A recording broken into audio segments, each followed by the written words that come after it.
Uhenmen jongka sonam u Govin u bitar pelat yak long ying jong u Raja Raghunsi. Nilayo yak call record jong u henmen jongka sonam u Govin. Hakba u layakren bat kilat thai kubor.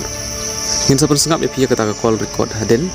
nengkong ngan sai thu ipi ayu henmen jongka sonam ula ong hakata call record. Haba kilat thai kubor kila kali ya u Govin upa u henmen ka sonam ba kibriu ki ong ba uraj bat ka sonom kide sipara ke ka jing pensisya ba ka sonam kalate ya urakhi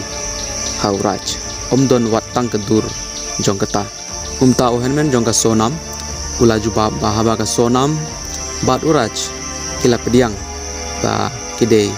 kisa enong ik ki lawar te bele ki pan ya kedur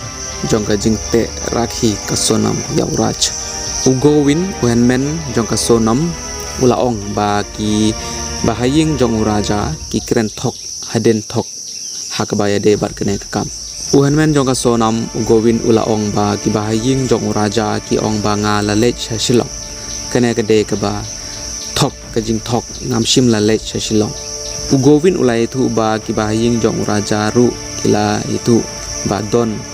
partner jong ka sonam sha Gujarat keneru kede ke bathok de ke basisha ka sonam kam don partner kalong ke ba bakla ke jing thok kine baro kila keno ba ka sonam ka kwa bane ndu ya partner jong ka hapatok partner Gujarat jong ka keneru ke jing thok baro ong u henmen ka sonam u henmen jong ka sonam u Govin ula ong ba ngila sya keno ba ngila thung ya unoi sai ai uloya ban pelai ya ka sonam andai keneru kede ka jing thok u Govin ula ong ba ngim sim la thung nong sai ai uloyar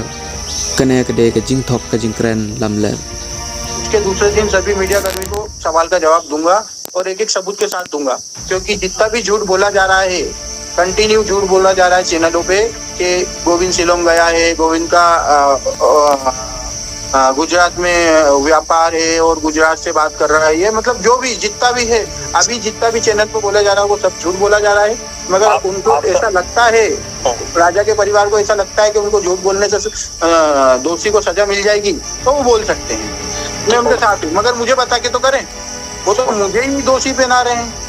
तो अगर मैं भी दोषी हूँ तो मेरे नाम पे कंप्लेन कर सकते हैं वो मेरे पे कार्रवाई करा सकते हैं मतलब आप ये कह रहे हैं कि आप एफआईआर दर्ज करा सकते हैं उनका मालिकाना हक है